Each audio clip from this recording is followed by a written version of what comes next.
Welcome, everyone. This is Off the Cuff. This is going to be a series that's a little less scripted than our main series, and I hope you enjoy. So today, guys, I have some news for you that I think is important to talk about because it goes over the narrative of racial inequality and how utterly clueless the regressive left can be when they start pushing this narrative. In specific, though, I want to talk about the quarterback of the San Francisco 49ers, Colin Kaepernick. Now, if you watch football or the news, then you probably know what I'm talking about already because it's been widely covered on social media, on mainstream media, on the internet. Basically, if you've been on the internet in the last hour, you've probably seen it. If not, though, last Friday, the 26th, was a preseason game between the 49ers and the Packers. Prior to the game, they had the national anthem. Now, I've always believed that the national anthem was supposed to be a show of respect to not only this great country, but those who were and are in the armed services to protect your rights and my rights as free individuals. And if you're a rational and wholehearted human being, you probably think that too. Sadly enough, though, there are people who just don't see it that way. One of those people happens to be the quarterback. While everyone else stood up for the anthem, Kaepernick remained seated. But regardless of how bad-mannered his actions may have been, I gotta say, him sitting down as a way to protest is probably one of the most peaceful counter-demonstrations that has taken place in a while, seeing as how protests, aka riots, are taking place nowadays. In my opinion, this type of nonviolence is how all protests and rallies should be performed. I mean, I may not agree with you on why you were protesting or rallying, but your right to do so is important. If it wasn't, Martin Luther King wouldn't have made it a point to mention it in his I Have a Dream speech. Let us not seek to satisfy our thirst for freedom by drinking from the cup of bitterness and hatred. We must not allow our creative protest to degenerate into physical violence. Again and again, we must rise to the majestic heights of meeting physical force with soul force. These words that he spoke were once valued by not just African Americans, but everyone else as well. Now, the regressive left has completely hijacked the racial equality movement and turned it into a radical organization dedicated to victimizing people of color and promoting violence. And those words spoken by MLK have began to lose purpose, which is why, with his decision to remain peaceful, I fully support Kaepernick's decision to stand up for his beliefs, no matter his reasoning. And I believe his right to do so is not dictated by his beliefs or by his ideas, nor anybody else's, but by his individual liberty. Later on, the 49ers go on to say the same. Quote, "The national anthem is, and always will be, a special part of the pre-game ceremony. It is an opportunity to honor our country and reflect on the great liberties we are afforded as its citizens.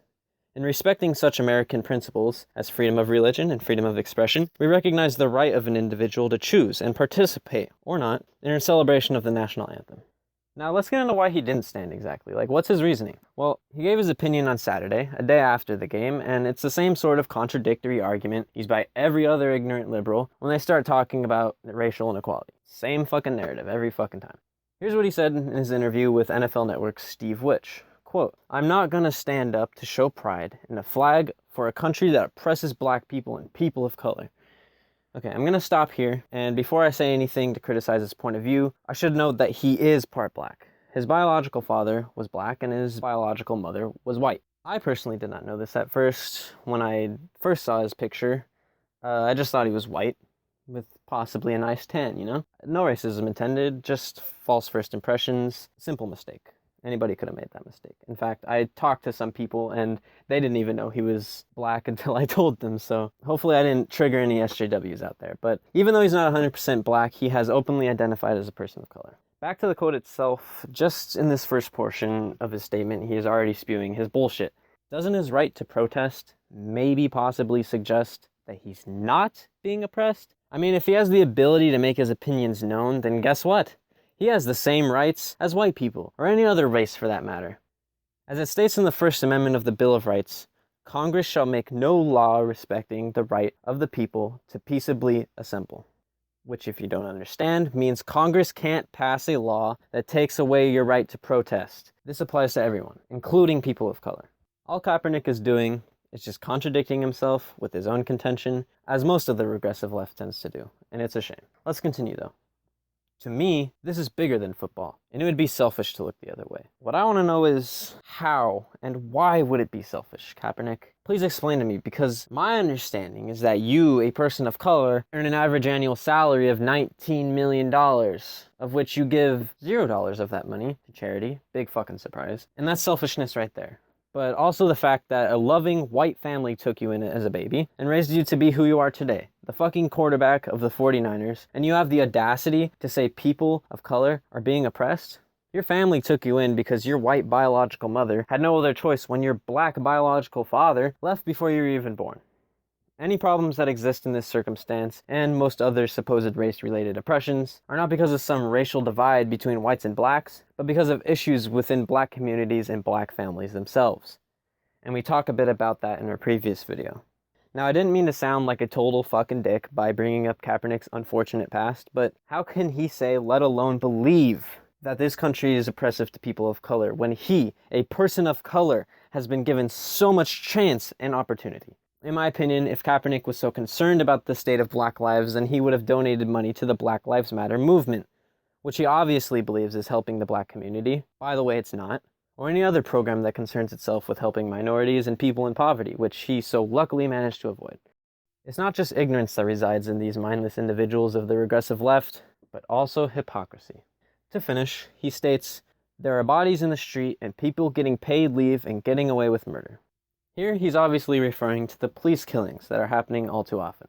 Some of what he says and implies here is true. I do believe that in some instances, the way police handled the situations could have been better, and I believe there are some individuals that are dead now that should not be, such as Eric Garner. But in other instances, there were individuals that posed a threat to the officer, and there were individuals that did not follow the officer's orders, and such actions cost them. An example being Michael Brown, when he reached for the officer's gun. That was a stupid decision that he made, in which the officer acted with self-defense that I believe was justified.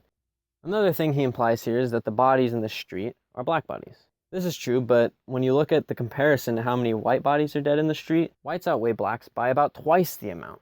So if anybody is being targeted by police, which nobody really is, then it's white people. Now, some may argue that in order to compare races this way, I have to adjust for population. But that's when you're comparing likeliness of a certain race to get killed by police. If you want to know more exactly, I'll have 2 links in the description. One is an article titled, Aren't More White People Than Black People Killed by Police? And the other is a database of police-involved shootings titled, People Shot Dead by Police in 2015 database. I highly recommend you go check those out if you're interested and want to know facts. So in conclusion, Colin Kaepernick, I respect you as an athlete and an individual with rights, but I heavily disagree with you, and I think what you did was kind of uncalled for. I also think your statement is just more proof that people need to wake up, to start researching facts, and to reject the lies that mainstream media tells them. So if you're going to spark up a controversial topic such as this, you either need to arm yourself with more facts, or just stick to playing football. See you all next time.